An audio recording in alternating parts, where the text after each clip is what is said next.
This is Barnestorm training for the task of entering in non-visit time. In this session, we will cover entering your time into the non-visit screen and viewing the timesheet screen.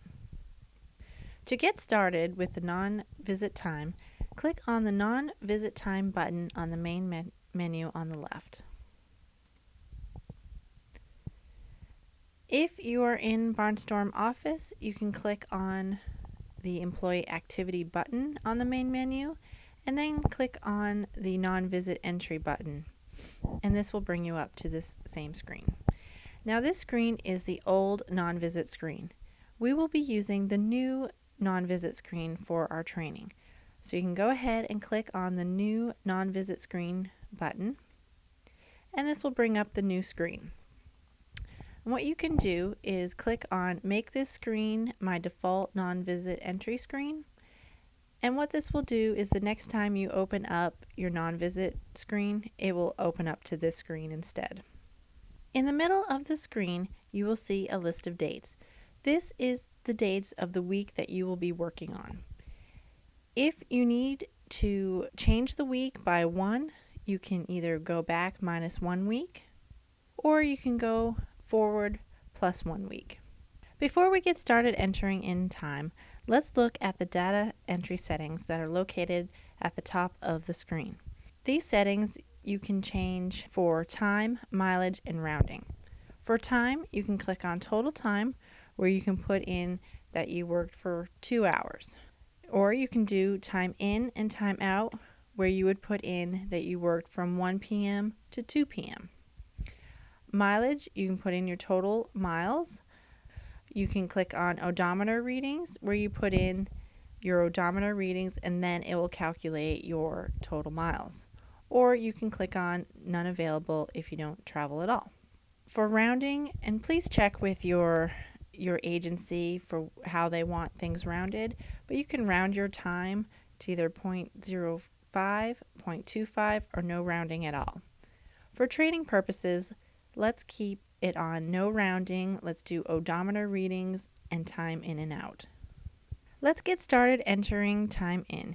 You can see at the top of the screen where you enter in your information is all grayed out. That means you have not clicked on the day that you want to enter time in for. So let's go ahead and click on Friday.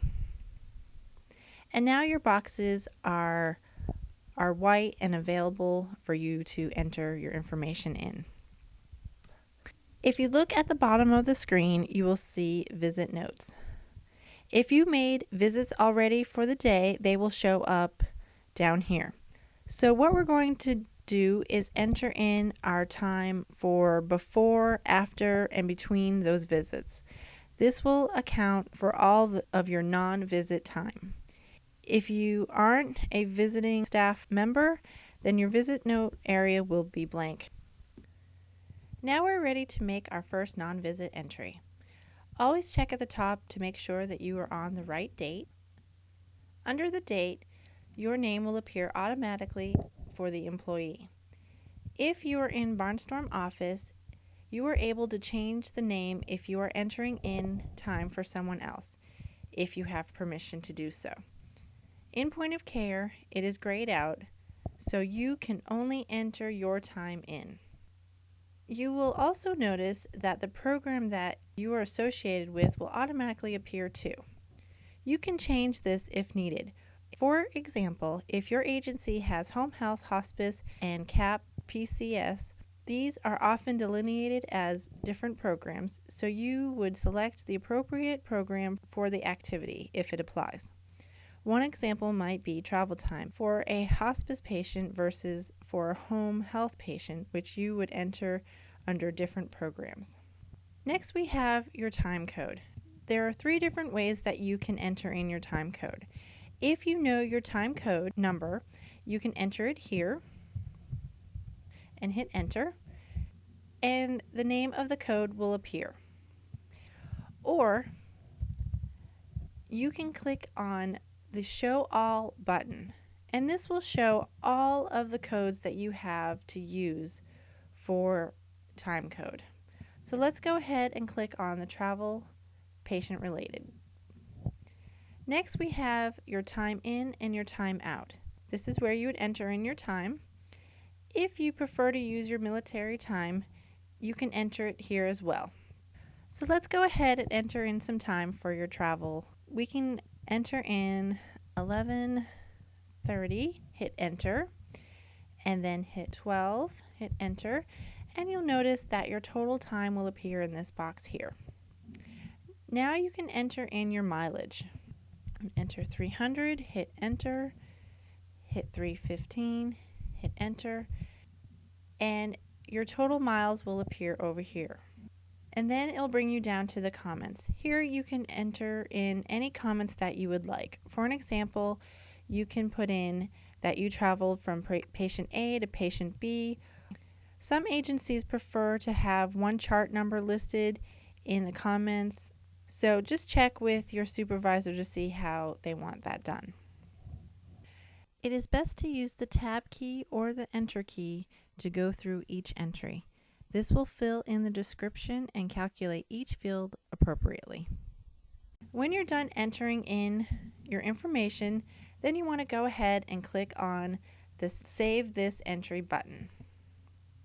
And your information will appear down in the bottom panel. Now that we got an entry listed, let's go ahead and make more entries for this day.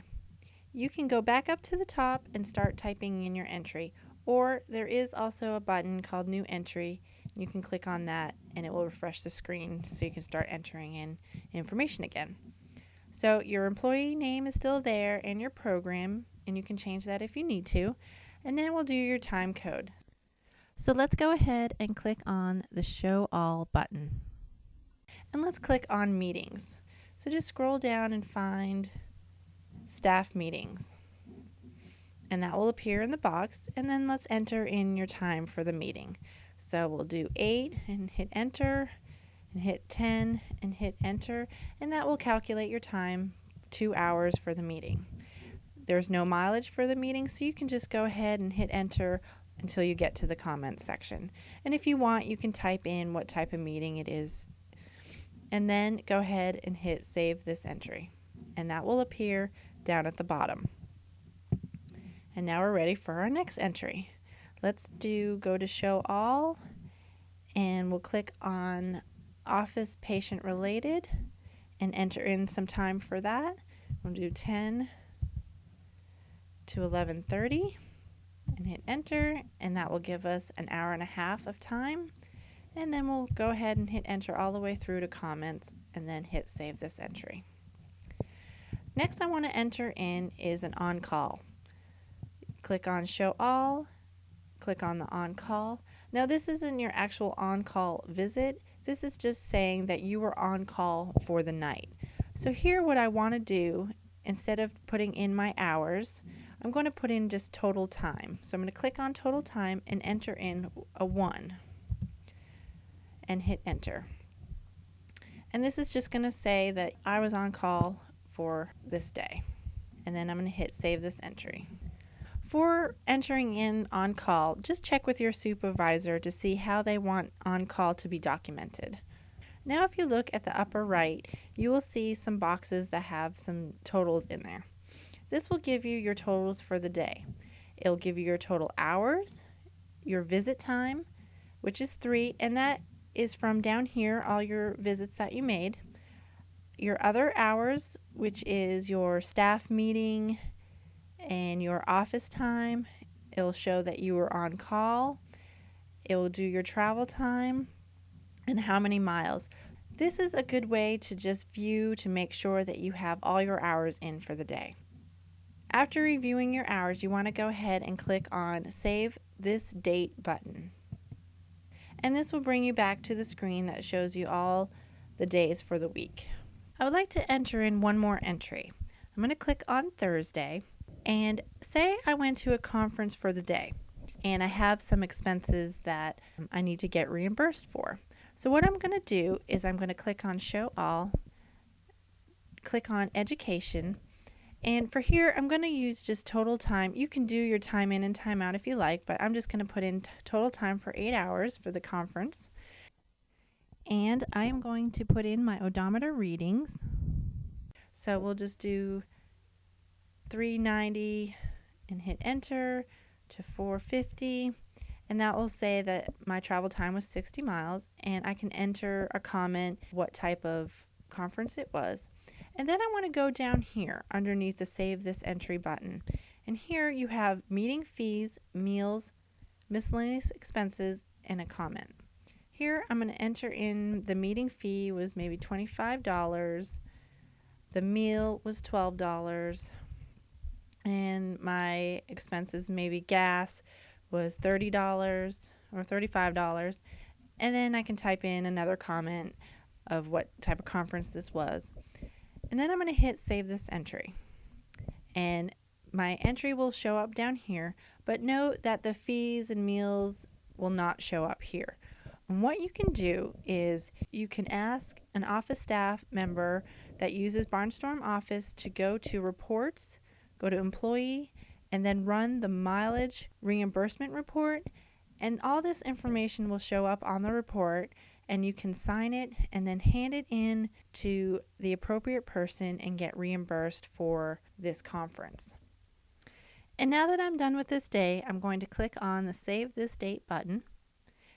And this is going to bring us back so we can view our week. When you are viewing the list of dates and you see an asterisk beside one of the dates, this means that you have duplicate entries. The best thing to do in this situation is to click on the day and delete everything until the asterisk is gone. You may have to delete entries on a day before or after that asterisk. To delete an entry, click on the day and then click on the entry that you would like to delete. And this will bring up your information in the screen here. You can simply just click on the delete button next to Save This Date, and this will put a delete in the comment section of your entry down here as well as up here in the comment section. Then you want to go ahead and click on Save This Date. If you go back into that day, you will notice that that entry has disappeared. If you just simply made a mistake on an entry, all you have to do is click on the entry and make your correction. You just go up here and change the time, hit tab to recalculate, and then you want to click on Save This Entry.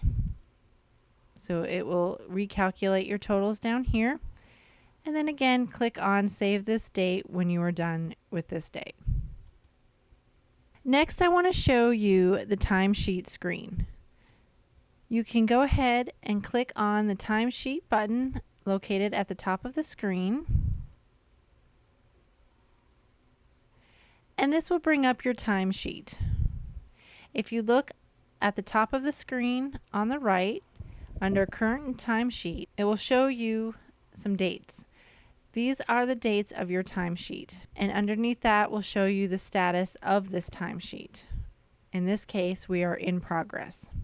If you go over to the left, you'll see a list of dates and different timesheets. So if you are not on the right week, or if you want to go back and look at a different week, you can click on these dates. It should automatically create your next timesheet, but if you do not see your timesheet you are looking for, you can go over to Next Timesheet and look at the dates. And if this is the dates of the next week that you want to look at, you can then click on Create.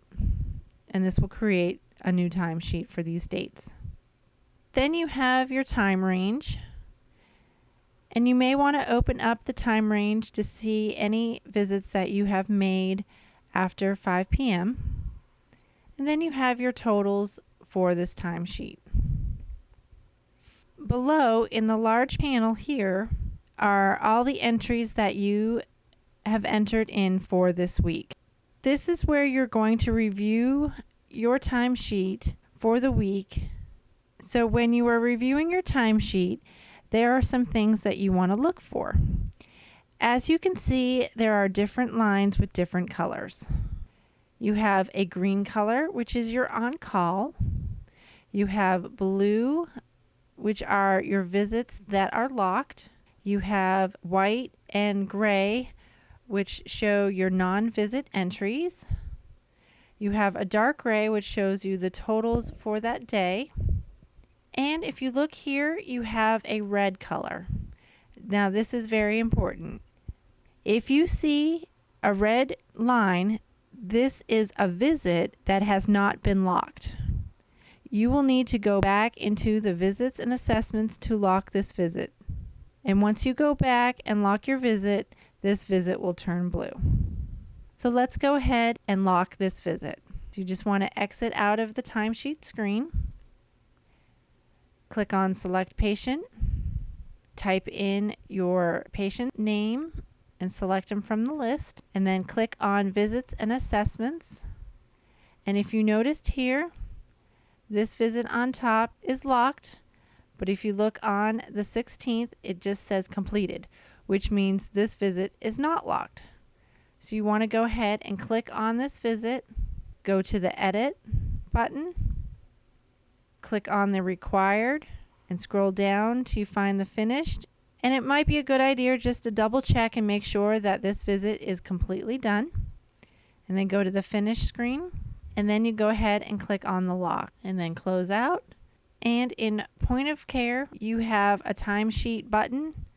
Instead of going through your non-visit time, you can directly click on the timesheet, and this will bring up your timesheet. You want to go back up to the current timesheet up at the top and make sure you're on the right week. And if you look on the 16th, your visit is now blue, and that means your visit is locked. And now you want to just go ahead and review and make sure that everything is correct. And once you have fixed all your mistakes and locked all your visits, you can come up to the top of the screen and click on Save and Sign. And by clicking the Save and Sign button, this will let your manager know that you are done and you approve your timesheet, which will make your timesheet locked. So you can go ahead and click on Save and Sign, and it's saying saving will lock this timesheet. You will be unable to add any entries unless it is unlocked by your supervisor. Do you want to continue? Click Yes. And now if you look at your status under Current Timesheet, it is now saying Signed. And after your manager approves your timesheet, your status will say Approved. For additional instructions on non-visit time and timesheets, you can click on the Help button located on your main menu at the bottom. And then click on Employee Activity, and you can click on either non-visit entry or timesheets. And this will give you a list of articles with how-to instructions on non-visit entries. You can click on an article that you want to see instructions for, and when you're done with the instructions, you can right-click on the screen and click on the back button, and this will bring you back to the main list. If you don't see an article you want, you can click on Find More Answers here, and you will see more articles on this topic. If you click an article on our knowledge-based site, you have options. If you scroll down and scroll to the right, you can email the article, print the article, bookmark the article, and you can save this article as a PDF, which will save onto your computer. And this concludes Barnestorm training for the task of entering in non-visit time and reviewing and signing your timesheet.